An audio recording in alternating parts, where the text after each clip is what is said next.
Hello students, कैसे हैं आप सब। पिछली वीडियो में हमने पानीपत के युद्धों के बारे में पढ़ा था और आज हम अपना 10वां लेसन जाटों का विरोध तथा सतनामियों का विद्रोह इस लेसन को पढ़ेंगे। इंट्रोडक्शन। जाट जाति स्वभाव से बहुत साहसी, शर्मीली तथा लड़ाकू प्रवृत्ति वाली है, जो उस समय में हरियाणा, पंजाब, राजस्थान तथा उत्तर प्रदेश के क्षेत्रों में निवास करती थी। यह स्वभाव से ही एक स्वाभिमानी जाति है, जो किसी भी सूरत में अपना अपमान बर्दाश्त नहीं कर सकती है।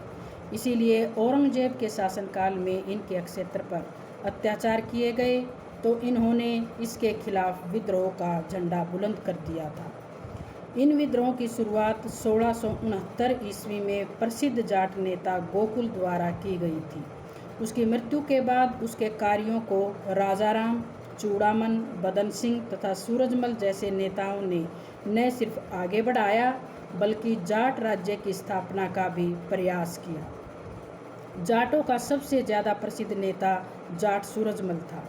इसने अपनी योग्यता तथा कुशलता से केवल 7 वर्षों में जाट राज्य को इतना शक्तिशाली बना दिया था कि उस समय की मुख्य शक्तियाँ मुगल, मराठा तथा राजपूत उसके सहयोग के लिए मुँह ताकती थी। उसके शासनकाल में जाट शक्ति उत्तर भारत की एक मुख्य शक्ति बनकर उभरी थी।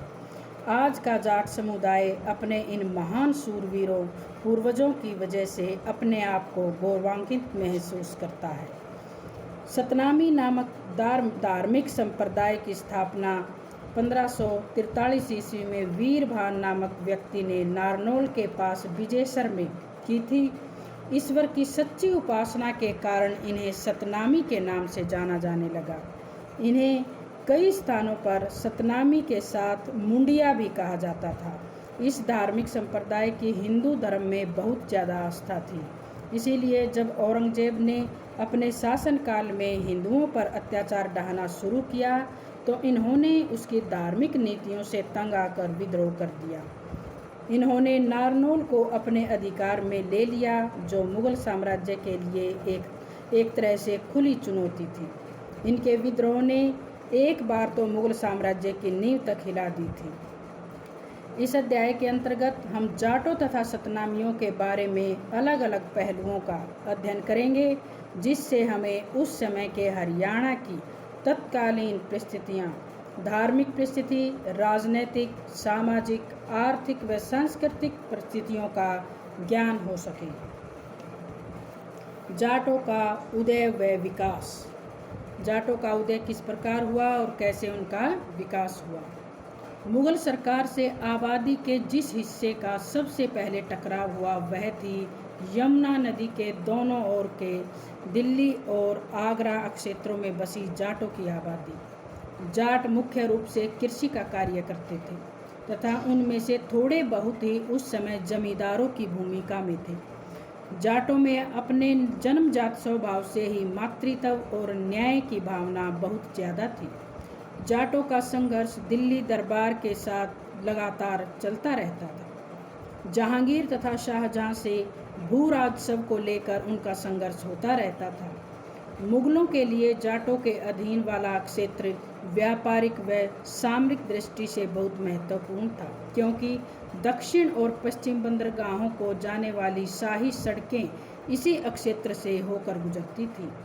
इसीलिए मुगलों ने इन जाटों के विद्रोह को काफ़ी खतरनाक मानकर इन्हें दबाने के लिए कठोर कदम उठाए थे। जाटों की बैकग्राउंड, उनकी पृष्ठभूमि क्या थी। जाट शब्द की उत्पत्ति के बारे में अलग अलग इतिहासकारों में अलग अलग मत हैं। इसीलिए जाट शब्द की उत्पत्ति तथा उससे संबंधित अन्य पहलुओं को जानने के लिए हमें इन इतिहासकारों के विचारों को अवश्य समझना चाहिए, जिससे यह निष्कर्ष निकाला जा सके कि वास्तव में जाट हैं कौन। इतिहासकारों के अनुसार महाभारत युद्ध के समय जाट जाति का उदय हो चुका था, लेकिन अन्य इतिहासकारों के मतों या विचारों को जाने बिना कुछ नहीं कह सकते। चौधरी रामलाल हाला। जाट जाति महाभारत से पहले की है। कहते हैं श्री कृष्णचंद्र महाराज से 38वीं पीढ़ी पहले उत्पन्न होने वाले सम्राट उशना जाट से जाट शब्द का प्रचलन हुआ था। महाभारत के कर्ण पर्व में जट नामक जाति का उल्लेख मिलता है, जो हो सकता है कि जाट जाति की ही ओर इशारा करती है। पाणिनि के अष्टाध्यायी में जट झट संघाते, जो जाट जाति की ओर संकेत करता है। जाट जाति की ऐतिहासिकता पर अपना पक्ष रखते हुए इतिहासकार परमानंद लिखते हैं कि ऐसा मालूम पड़ता है कि यदु नस्ल की एक शाखा जाट कहलाने लगी। जाट और यदु लफ्ज़ एक दूसरे से काफ़ी मिलते हैं। जाट समाज का स्वभाव और रवैया वैदिक कालीन लोगों से अधिक मेल खाता है।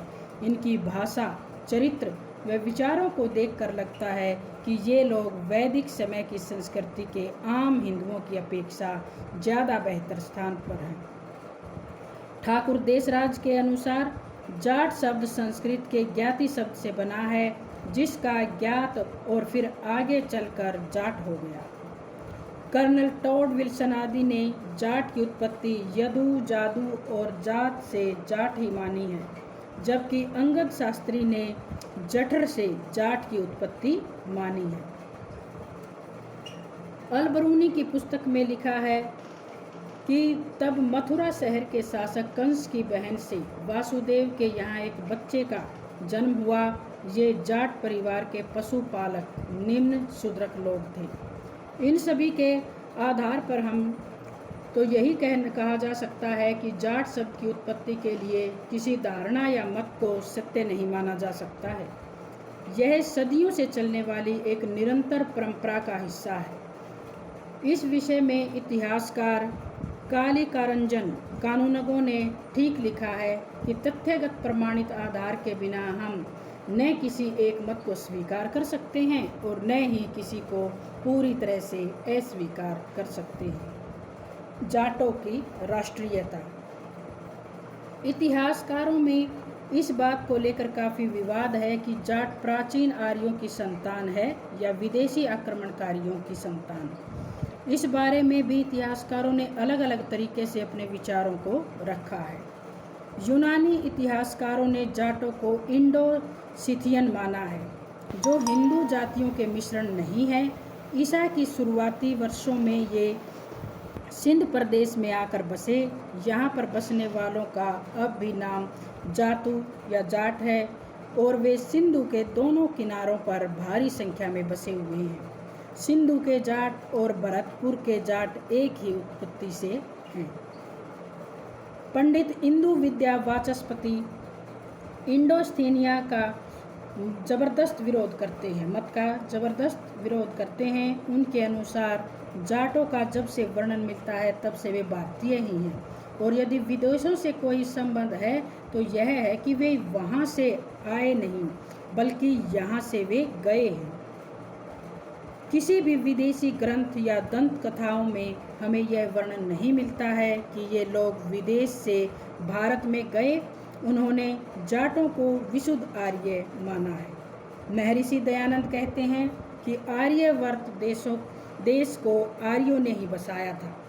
ये लोग ही शुरुआत में यहाँ बसते आए हैं। आगे चलकर संस्कार रहित होने के कारण कुछ लोग शूद्र वर्ग में शामिल हो गए। यहाँ उनका शूद्र से अर्थ कृषि कार्य करने वालों से है। इस आधार पर स्वामी दयानंद डंके की चोट पर कहते हैं कि जाट आर्यों की ही संतान है। श्रीमान G.W. क्रुप ने लिखा है कि जाट शुद्ध भारतीय आर्य हैं तथा आर्य भारतीय ही हैं, वे कहीं बाहर से नहीं आए हैं। जाट इन्हीं आर्यों के वंशज हैं। इस संबंध में इतिहासकार मिलर ने डिस्ट्रिक्ट गजेटियर मुजफ्फरनगर के हवाले से कहा है कि जाटों को इंडोस्थेनिया का नाम देने वालों ने सिर्फ कल्पना शक्ति का प्रयोग किया है, इसमें वास्तविकता तथा तथ्यों का प्रयोग नहीं किया गया है। जाटों की राष्ट्रीयता को स्थापित करते हुए श्रीमान नेस्फील्ड ने लिखा है कि यदि सकल सूरत कुछ समझे जाने वाली चीज़ है तो जाट सिवाय आर्यों के कुछ और हो ही नहीं सकते। 1901 ईस्वी की गणना में सर H. रिजले ने भी माना है कि जाट शारीरिक बनावट के अनुसार आर्य ही हैं। इन सभी के आधार पर कहा जा सकता है कि जाटों की राष्ट्रीयता का विशुद्ध रूप से भारतीय हैं तथा ये श्रेष्ठ जनों आर्यों की संतान थे। उनमें बाहर से आने वाली विदेशी शक्तियों की कोई पहचान नहीं मिलती है। भाषा की दृष्टि से अध्ययन करने पर भी यह पता चलता है कि वे इसी भूमि की संतान हैं। अपने आचार विचारों, भावों, बनावट तथा जीवन शैली से भी वे आर्यों की संतान ही लगते हैं। जाट शक्ति का उदय। भारत में जाट शक्ति का इतिहास काफ़ी पुराना है। पुराणों में इन्हें महाबला कहकर संबोधित किया गया है। कालांतर में बढ़ती हुई जनसंख्या के दबाव में तथा उपजाऊ भूमि की तलाश में ये हिमालय पर्वत की श्रृंखलाओं से नीचे की ओर आने लगे। यहाँ से ये लोग हरियाणा की हरी भरी भूमि की ओर बढ़े। महाभारत के काल में आकर हमें जाट शक्ति का विस्तार हरिद्वार, कुरुक्षेत्र, गुजरात तथा सिंध तक मिलता है। सिंध में जाट तथा मेड़ शक्तियाँ आपस में लड़ती रहती थी। इनका वर्णन हमें महाभारत से प्राप्त होता है। कुछ समय बाद जाटों ने सिंध से मेड़ों को उखाड़ फेंका था तथा इस स्थान पर अपना एकाधिकार कायम कर लिया था। बाबर की आत्मकथा में वर्णित है कि सिंध और मुल्तान में जाटों के प्रजातांत्रिक संगठन कायम थे।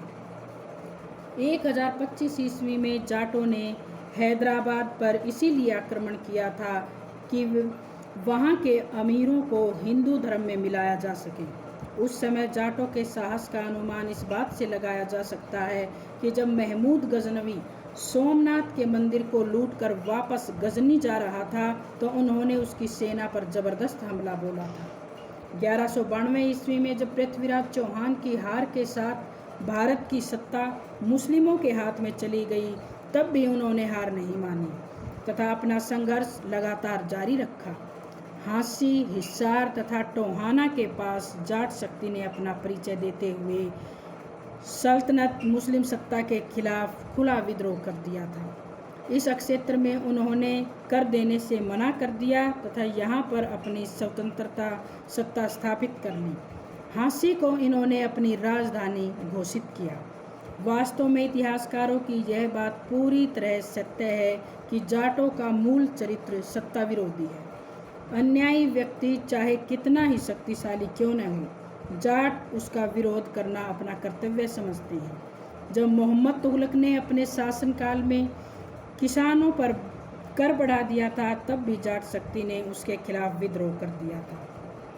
1398 ईस्वी में जब तैमूर ने भारत पर आक्रमण किया तो कोई भी राजा या नवाब उनका सामना करने के लिए आगे नहीं आया। उस समय भी उन्होंने टोहाना के आसपास तैमूरी सेना से संघर्ष किया।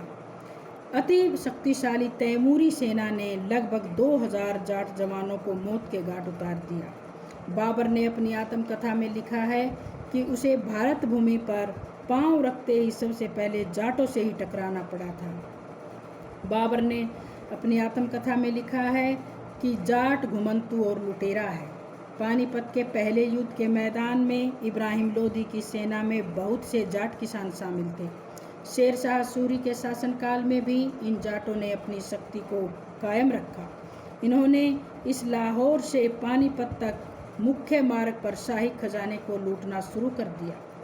यहाँ उस समय इनकी शक्ति इतनी बढ़ गई थी कि इन्होंने इस क्षेत्र में किसानों से लगान तथा व्यापारियों से कर लेना शुरू कर दिया था। इस तरह जाटों ने अपने आप को सैनिक शक्ति के रूप में तो स्थापित कर लिया था, लेकिन जाट अभी भी राजनीतिक रूप से एक संगठन के रूप में स्थापित नहीं हुए थे। उन्होंने एक योद्धा व लड़ाकू शक्ति के रूप में तो अपनी पहचान स्थापित कर ली थी, लेकिन उनके द्वारा अभी राज्य निर्माण का कार्य शेष था। तो बच्चों, ये था हमारा जाट शक्ति का उदय, और कल हम पढ़ेंगे जाटों का राजनीतिक शक्ति के रूप में उदय।